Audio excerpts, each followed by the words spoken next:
नमस्कार दोस्तों, मेरा नाम है करण और आप मेरे साथ देख रहे हो प्लास्टोटेक द वर्ल्ड ऑफ प्लास्टिक। तो दोस्तों, आज का जो टॉपिक है, आज हम बात करेंगे 5S सिस्टम के बारे में। 5S सिस्टम जापान द्वारा स्टार्ट किया गया ऐसा सिस्टम है जिसके द्वारा काफ़ी काम आसान हो गया इंडस्ट्रीज में। तो हर एक स्टूडेंट और हर एक इंजीनियर या जो भी आप वर्क करते हो, तो आपको 5S जानना बेहद ज़रूरी होता है। मैं लेके आया हूँ आसान भाषा में, आपको समझाऊंगा कि 5S क्या होता है। तो वीडियो शुरू करने के पहले रिक्वेस्ट करता हूँ, वीडियो को लाइक, शेयर और सब्सक्राइब कर दीजिएगा चैनल को और जुड़ जाइएगा प्लास्टोटेक द वर्ल्ड ऑफ प्लास्टिक में। चलिए वीडियो को स्टार्ट करते हैं, ध्यान से देखिए और समझिए 5S टेक्नोलॉजीज क्या कहती हैं। तो दोस्तों 5S की बात करते हैं। 5S एक इम्पॉर्टेंट एस्पेक्ट है इंडस्ट्रीज़ में।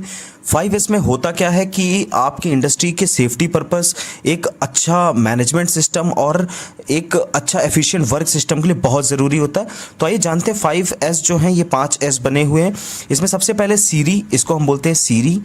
दूसरा हमारा सीटॉन, तीसरा सीजो, जो फोर्थ है वो सिकेट्सू और जो हमारा 5th S है वो है सिट्सुके।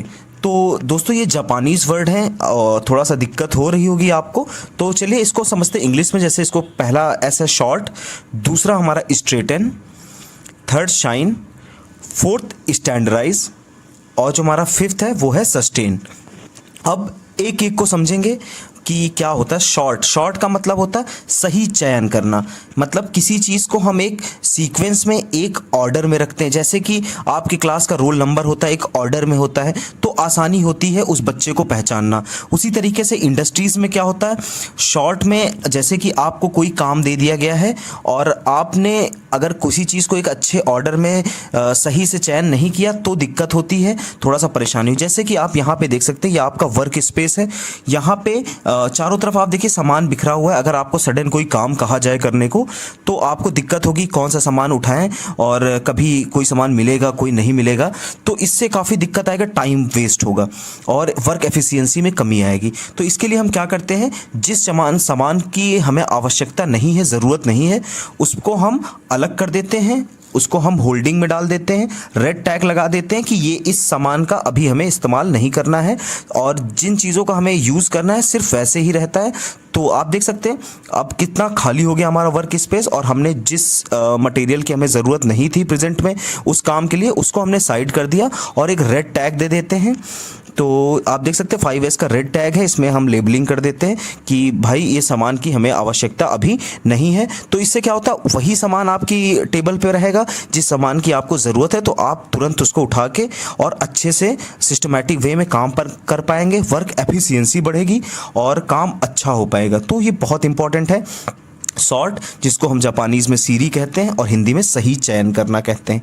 नेक्स्ट बात करते हैं सीटॉन, जिसको स्ट्रेटन कहा जाता है इंग्लिश में, या स्टोर कह लीजिए या सेट इन ऑर्डर कह लीजिए। 3 अलग अलग नाम है, straighten, store, set in order. नाम ही से सब कुछ है। सुव्यवस्था कहते हैं इसको हिंदी में। सुव्यवस्था मतलब किसी चीज़ को व्यवस्थित तरीके से रखना। अभी आपने पहले एस में सीखा कि कैसे सॉर्ट करते हैं, अलग अलग छांट देते हैं चीज़ों को जिनका इस्तेमाल नहीं। अब हम जो है सुव्यवस्थित तरीके से, व्यवस्थित तरीके से रखेंगे, मतलब कि सामान हमें आसानी से मिल जाए। जैसे कि जिस सामान की ज़रूरत हो उसका अलग अलग कॉलम बना हो कि हमें आँख मूंद के भी पता हो कि ये सामान यहाँ पर मिल जाएगा। तो इससे क्या होता है, काम में बेहद आसानी हो जाती, वरना आप एक एक सामान को ढूंढते रह जाओगे और बहुत टाइम लग जाएगा। जैसे कि आप यहाँ पे देख सकते हो एग्जांपल के तौर पे, जैसे हमारे प्लायर्स हैं तो प्लायर्स हैं, रिंच हैं तो रिंच हैं, स्क्रूज हैं तो स्क्रूज हैं, हैमर है, और आपका जितनी भी टूल्स हैं वो एक सिस्टम से लगे हुए हैं, छोटे बड़े एक ऑर्डर में लगे हुए हैं। तो इससे क्या होता है, बहुत बेहद आसानी होती, हम डायरेक्ट उसको ले सकते हैं और अच्छे से उसको हम कर सकते हैं काफ़ी सुव्यवस्थित तरीके से। नेक्स्ट बात करते हैं, ये तो हमारा स्ट्रेटन था जिसको हम ऑर्डर और सुव्यवस्था कहते हैं। अब बात करते हैं सीजो, जिसको शाइन और क्लीन कहते हैं, स्वच्छता कहते हैं, जिसको हिंदी में स्वच्छ कहते हैं। शाइन मतलब किसी चीज़ को चमकाना, तो वैसे ही इसका मतलब होता है, बेहद आसान मतलब है कि आप जहाँ पे साफ़ सफाई रखोगे, जहाँ काम करोगे तो बहुत अच्छा होगा। सबसे पहले आपको चीज़ें आसानी से मिल जाएंगी, जो कि इंपॉर्टेंट होता है। कोई भी चीज़ आप ढूंढोगे तो आपको ज़्यादा ढूंढना नहीं पड़ेगा, तुरंत वो चीज़ें आपके आंखों के सामने रहेंगी। यहीं पर अगर गंदगी हो, पता चला बहुत सारे यहाँ पे कागज़ आप फैला दीजिए स्पेस पे, कुछ ऑयल डाल दीजिए, तो आपको वो सामानें ढूंढने में दिक्कत होगी। पहली चीज़, आपका टाइम वेस्ट होगा, वर्क एफिशिएंसी ख़राब होगी, क्वालिटी सिस्टम गड़बड़ होगा, बहुत सारी चीज़ों पे इफेक्ट पड़ेगा। बट अगर वहीं पे आप एकदम नीट एंड क्लीन करिए, आपका पहली बात मन साफ रहेगा, दिमाग अच्छे से लगेगा, चीज़ों को आप आसानी से ढूंढ पाओगे और अच्छे से काम कर पाओगे। तो ये मतलब था हमारा साइन, जो कि हम इसको स्वच्छता के बिहाफ पे रखते हैं अपना थर्ड एस। फोर्थ एस की बात करते हैं, स्टैंडर्डाइज। बात होती है हर चीज़ का एक स्टैंडर्ड कोड रख देना। जैसे कलर कोड रख दिया, जैसे येलो कलर पे हमारे सारे स्क्रू होंगे तो येलो कलर पे स्क्रू ही रखे होंगे।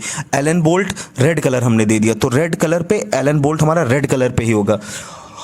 तो इस तरीके से हम सब चीज़ों को बांट देते हैं, अलग अलग सेक्शन में बांट देते हैं। तो हमें पता होता कि अब जैसे हमें एलन की लेने जाना है तो हमें पता है रेड कलर के बॉक्स में एलन की रखा हुआ है। वैसे ही बात करते हैं, इसमें योग्यता अनुसार जिम्मेदारी दी जाती है। जिस हिसाब से आपकी योग्यता है उस हिसाब से आपको जिम्मेदारी दी जाएगी कंपनी के अंदर। जैसे आप 12th पढ़े हो तो एज एन ऑपरेटर हो, फॉर एग्जांपल आप MBA किए हो तो आप मैनेजमेंट देख रहे हो, आपने और कोई कोर्स BTech वगैरह किया तो आप उसका इंजीनियरिंग सिस्टम देख रहे हो। इस तरीके से योग्यता अनुसार जिम्मेदारी जो है वो स्टैंडर्डाइज, जिसको हम हिंदी में मानकीकरण कहते हैं, तो बहुत ज़रूरी होता है। हर चीज़ का एक मानक निर्धारित होता है।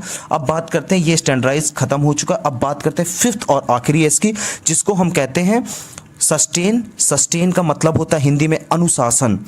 जो अनुशासन है, डिसिप्लिन कह सकते हैं आप, बेहद ज़रूरी होता। कोई भी काम करिए बिना डिसिप्लिन के अच्छे से काम नहीं होता। एक डिसिप्लिन बना होता है तो आपकी कंपनी में एक लीडिंग जो सिस्टम है और एक आपकी चेन जो है, ग्रुप में आप काम करोगे तो अगर अनुशासन है कि टाइम से चीज़ें करनी है और सारी चीज़ें, तो वो अनुशासन सस्टेन पे डिपेंड करती। इसलिए अनुशासन बहुत ज़रूरी होता है। 5S का एक इम्पॉर्टेंट पार्ट है।